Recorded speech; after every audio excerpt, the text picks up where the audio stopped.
کہ جب اللہ نے اس کائنات کو بنایا، دیکھو جب بھی کوئی نیا ملک بنتا ہے تو ایک قانون بنتا ہے نا، دستور بنتا ہے، آئین بنتا ہے. کیا خیال ہے؟ کیا ہو گیا بھائی؟ ایسا ہوتا ہے کہ نہیں ہوتا؟ جب بھی کوئی نئی ریاست وجود میں آتی ہے تو قانون بنتا ہے کہ بھائی اس ریاست میں اس آئین کے تحت سب سے پہلے یہ لکھا جاتا ہے یہ ایک لبرل حکومت ہوگی یا مذہبی حکومت ہوگی. کیا خیال ہے؟ جمہوری طرز پہ ہوگا یا آمریت اس میں رہے گی، بادشاہت ہے یا جمہوریت ہے، سب چیزیں طے ہو جاتی ہیں. تو نبی صلی اللہ علیہ وسلم نے ارشاد فرمایا کہ اول ما خلق اللہ القلم، جب اللہ نے اس کائنات کو بنایا نا تو کائنات بنانے کے بعد اب اس کے لیے آئین لکھنا تھا، اللہ نے آئین تیار کرنا تھا نا، ایک لا کہ کیا کس اصول کے تحت اس کائنات کو میں چلاؤں گا. تو لکھنے کے لیے سب سے پہلے کیا چاہیے؟ قلم. یہ ہمیں سمجھانے کے لیے مثالیں دی گئی ہیں. تو اول ما خلق اللہ القلم، اللہ نے سب سے پہلی چیز کیا بنائی؟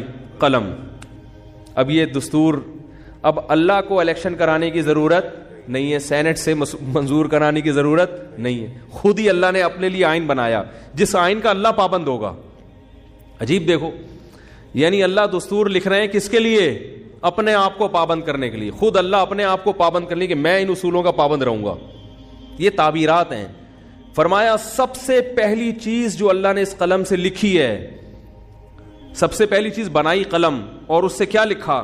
سب سے پہلا لفظ جو اللہ نے لکھا ہے سبقت رحمتی علی غضبی، کہ میری رحمت میرے غصے پر غالب رہے گی. میری رحمت میرے غصے پر، یعنی اصول قیامت تک کے لیے اللہ نے ہمیشہ کے لیے بنا دیا. کیا مطلب؟ رحمت کی کوئی ریزن نہیں ہوگی. بات آ رہی ہے سمجھ میں؟ غالب کا مطلب یہی ہے نا بھائی، غصے کے موقع پہ غصہ آئے گا، سب کو آتا ہے، اللہ کو بھی غضب آئے گا غضب کے موقع پہ، لیکن رحمت غالب رہے گا. کیا مطلب؟ رحمت کسی ریزن کی محتاج، یعنی کسی پہ ترس کھاؤں گا، رحم کروں گا، اس کا کوئی سبب، یعنی ضروری نہیں کہ کسی نے کچھ اچھا کیا ہو تو میں اس پہ رحم کروں، ویسے ہی رحم کروں گا. اور غضب پر رحمت غالب کا مطلب بعض دفعہ ایسا بھی ہوگا کہ ایک پہلو اس کا تقاضا کرتا ہے کہ اس پہ رحم کیا جائے، اور ایک پہلو سے دیکھا جائے تو اس پہ یہ غضب کا مستحق ہے، تو رحمت والے پہلو کو ایسے موقع پہ کیا کر دوں گا؟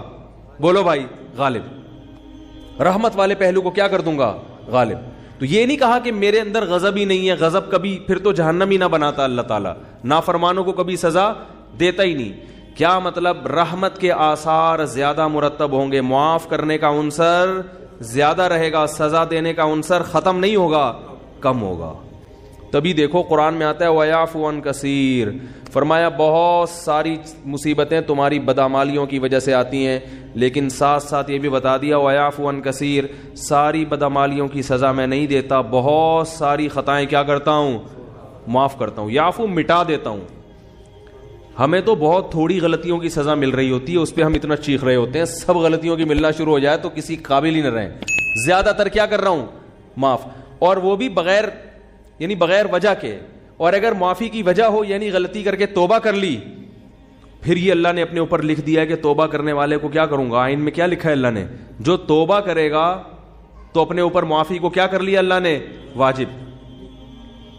توبہ کو واجب کر لیا. 99 سال تک کوئی گناہوں میں مبتلا رہے، 99 سال میں اس کافر کو خیال آیا آج میں توبہ کر کے اسلام کی طرف آتا ہوں، آج میں گناہوں سے توبہ کرتا ہوں، تو اس کے آنے میں تو دیر ہو سکتی ہے، اللہ کے معاف کرنے میں دیر نہیں ہو سکتی. کیسے عجیب الفاظ ہیں حدیث کے، یا عبادی لو بلغت ذنوبک عنان السماء ثم استغفرونی لغفرت لکم ولا ابالی. یہ لا ابالی کے الفاظ بڑے عجیب ہیں. نبی نے فرمایا کہ اللہ تعالیٰ کہتے ہیں کہ اے میرے بندو، اگر تم گناہ کر کر کے زمین اور آسمان کے خلا کو پر کر دو، بھر دیا تم نے گناہوں سے، اب سچے دل سے توبہ کر رہے ہو، اے اللہ اب سے اپنی زندگی کیا کر رہا ہوں میں؟ توبہ کا مطلب یہ نہیں استغفار کی تسبیح ہو، یا اللہ اب جو کچھ ہو چکا معاف کر دے، آئندہ نہیں کروں گا. یہ اس جذبے سے جو توبہ کرے گا تو فرمایا معاف کر دوں گا. بس اتنا کافی ہونا چاہیے نا بھائی. بات مکمل ہو گئی. اللہ نے اصول بیان کر دیا کہ اگر زمین آسمان کے خلا کو بھر دیا گناہوں سے، توبہ کر لی تو کیا کر دوں گا؟ معاف. ختم ہو گئی بھائی. ہمیں اصول سمجھ میں آ گیا بھائی. توبہ کا دروازہ موت تک کھلا ہوا ہے, ختم. آگے اللہ کو یہ کہنے کی کیا ضرورت تھی, والا ابالی, معاف کرنے میں کسی کی پرواہ نہیں کروں, یہ کہنے کی کیا ضرورت تھی؟ بہت مشکل ہے سمجھانا بھائی. اس الفاظ کا بظاہر کوئی تک بنتا ہے؟ بھئی اللہ کو کیا ضرورت کسی کی پرواہ کی, اور کون ہے؟ اصل بات یہ کہ ممکن ہے بہت سے نیک لوگوں کو اعتراض ہو کہ اللہ ہم 20 سال سے شروع سے ہم نیک ہیں, یہ کمبخت 90 سال تک عیاشی کرتا رہا ہے, اب آ رہا ہے, اب یہ بھی جنت میں, ہم بھی جنت میں, یہ کیا بات ہو بھائی؟ ممکن ہے فرشتوں کو اعتراض ہو, اے اللہ یہ کیا, یہ تو 2 لفظ توبہ کے تو ہر آدمی بول سکتا ہے بڑے آرام سے بیٹھے بیٹھے ہیں بھائی. مثال کے طور پر ابھی جو کیسز چل رہے ہیں مختلف ہمارے سیاستدانوں پہ, اگر وہ کہتے ہیں ہم معافی مانگتے ہیں قوم کے سامنے, قوم چھوڑے گی؟ بولے یار بھائی اتنے پیسے کھا گئے ہیں, قوم یہ بولے گی نا بھائی یہ کیا مسئلہ ہے, ایسے کیسے معاف کر دیں؟ کیا خیال ہے بھائی؟ یا کسی نے اور جرائم کیے ہوں, بہت سارے کیسز چل رہے ہوں, وہ 2 لفظ بولے معاف کر دو, تو عجیب بات ہے کہ معافی مانگنے کے لیے بھی یہ لوگ تیار نہیں ہوتے. تو لیکن اللہ کیا کہہ رہے ہیں کہ زمین اور آسمان کے خلا کو بھر دیا ہو گناہ, تھک گیا ہو گناہ کر کر کے, اور پھر مجھ سے معافی مانگے. معافی کا وہ مطلب جو میں بیان کر رہا ہوں, آئندہ نہیں کروں گا, بس اب میری زندگی بولو بھائی چینج, ختم, اب میں چینج ہو رہا ہوں. تو اللہ فرماتے ہیں اصول کیا ہے, معاف کروں گا اور کسی کی پرواہ, کسی مولوی کی پرواہ نہیں. مولوی بولیں گے, مولوی صاحب بولیں گے اللہ ہم بچپن سے نماز پڑھتے آ رہے ہیں, یہ بھی کم وقت ابھی آیا ہے بھائی اس کو بھی تو معاف کر رہا ہے, وہ اتنے لوگوں کو اس نے قتل کر دیا, یہ 99 انسانوں کے قاتل نے توبہ کی تھی نا, اور وہ مقتول کہہ سکتے ہیں اللہ ہمیں تو مروا دیا صحیح ہے نا, اس نے ہمیں مار دیا سب کو.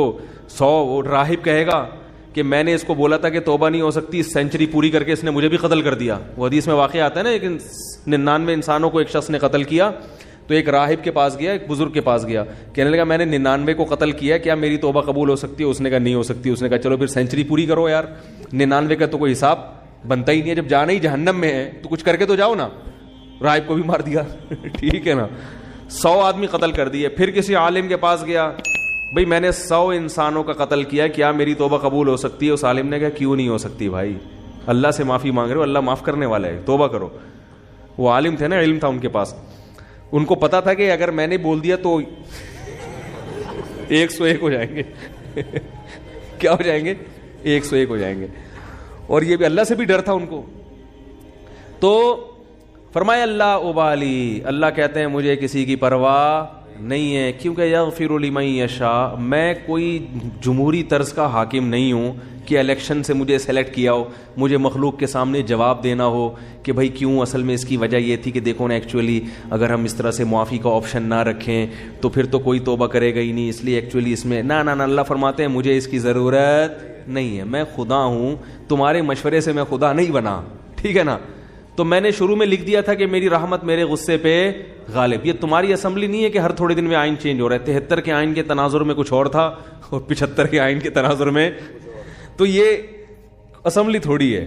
میں نے شروع میں یہ بات لکھ دی تھی میری رحمت میرے غصے پہ غالب. تو جب تک یہ قتل کر رہا تھا میرا غصہ تھا, اب چونکہ میری طرف آ رہا ہے تو رحمت و غصے کو کچل کے فنا کر دے گی, رحمت غالب آئے گی, کیونکہ یہ لکھ دیا ہے میں نے آئین میں. سب سے پہلے میں نے قلم بنا کے جو چیز سب سے پہلے لکھی تھی, جو سب سے پہلے منظور ہوا قانون, اسی کو میں اگر خلاف ورزی شروع کر دوں تو یہ کیسی بات ہوئی. تو لا ابالی, کسی کی پرواہ نہیں کروں. تو لیکن یاد رکھو توبہ کا دروازہ تو کھلا ہوا ہے, لیکن توبہ کی توفیق بسا اوقات سلب ہو جاتی ہے گناہ کر کر کے. توبہ میں تاخیر نہ کیا کرو اس چکر میں کہ ہم بھی جب 99 کے ہو جائیں گے تو ہم بھی توبہ کر لیں گے, کیونکہ 99 تک پہنچنے کا یقین نہیں ہے, کچھ پتہ نہیں کب موت آ جائے. اور دوسری بات یہ کہ ضروری نہیں کہ ہمیشہ توبہ کا جذبہ بھی پیدا ہو. ابھی اگر جذبہ ہے, یہ جذبہ ضروری نہیں کہ برقرار رہے. لوگ ایمان کے ڈاکے دار بیٹھے ہوئے ہیں جو آپ کا ایمان سلب کر لیں گے, آپ کو توبہ کی اہمیت ہی دل سے ختم ہو جائے گی. بعض دفعہ دل گناہوں میں اتنا مست ہو جاتا ہے کہ انسان توبہ کا تصور ہی, تبھی بوڑھوں میں توبہ کا ریشو کم ہوتا ہے, جوانوں میں زیادہ ہوتا ہے. یقین نہ آئے تو دیکھ لو سروے کر کے, بوڑھے لوگ اسلام کم قبول کرتے ہیں, جوانوں میں اسلام قبول کرنے کا ریشو زیادہ ہے. حالانکہ جوانی میں جو غیر مسلم اسلام لا رہا ہے اس کی عیاشیاں چھوٹ رہی ہیں کیا خیال ہے؟ بوڑھے کے لیے تو اسلام آسان ہے نا بھائی. جو کفر کی حالت میں آپ نے عیاشیاں کی, بڑھاپے میں تو اب وہ عیاشیاں نہیں ہو سکتی. اب اسلام لانے میں کیا جا رہا ہے, صرف کلمہ پڑھو, پھر بھی نہیں پڑھتے ہو. بڑھاپے میں اسلام لانا آسان ہے مگر اسلام لانے کا ریشو کم ہے. اس سے پتہ چلتا ہے دیکھنے میں آسان ہے, حقیقت میں آسان نہیں ہے, کیونکہ قوت فیصلہ ختم ہو جاتی ہے. جوانی میں عیاشی آسان ہے مگر توبہ بھی بظاہر مشکل ہے, مگر حقیقت میں کیا ہے, آسان. اس کی ایک سائنٹیفک لاجک بھی ہے. وہ لاجک یہ ہے کہ انسان جب جوان ہوتا ہے تو گناہ کی طرف جیسے اس کی رغبت بہت زیادہ ہوتی ہے, اس کی بریکیں بھی اسی حساب سے مضبوط ہوتی ہیں. دیکھو نئی گاڑی کا ایکسیلیٹر جیسے تیز ہوگا نا, بریکیں بھی کیا ہوں گی, کیا ہو گیا بھائی, نئی گاڑی کا ایکسیلیٹر ایسا ہوتا ہے کہ ادھر اشارہ کیا, پاؤں رکھا اور زوں کر کے بھاگی, تو بریک بھی ذرا سی آپ اشارہ چاہیے بریک کو, ایک دم ٹھا کر کے رکے گی. کیا خیال ہے, الٹ جائے گی مگر چلے گی نہیں آگے. اعصاب مضبوط ہوتے ہیں انسان کے جوانی میں. جیسے رغبت ہو رہی ہے نا گناہ کی طرف, تو اگر وہ برداشت کر کے بچنا چاہے گا, ایسے ہی بریکیں بھی کیا ہوں گی, بولو بھائی, مضبوط. اور پرانی گاڑی میں کیا ہوتا ہے, پورا ایکسیلیٹر پہ پاؤں رکھ کے کھڑے ہو جاؤ, پھر وہ ڈک ڈک ڈک کر کے چلے گی آگے. جس طرف آپ جانا چاہ رہے ہو ادھر جائے گی, سوچے گی پہلے جانا ہے کہ نہیں جانا ہے بھائی, جائے گی, ٹک ٹک ٹک ٹک ٹک آواز آئے گی, شور زیادہ مچائے گی, کام کم کرے گی. شور بہت مچائے گی, ہاں ہاں آوازیں آ رہی ہیں, آدمی کہے گا پتہ نہیں شاید میں نائٹ رائڈر میں بیٹھا ہوا ہوں. پھر وہ اتنی آرام آرام سے پک اپ پکڑے گی. پھر جب آپ نے بریک لگائی, 5-10 کو بھیڑتے ہوئے 25-30 تو بندے مارے گی آگے جا کے. میں نے ایک دفعہ پرانی گاڑی خریدی تو مجھے پہلے تجربہ نہیں تھا کہ کس طرح سے ٹوپیاں کرائی جاتی ہیں.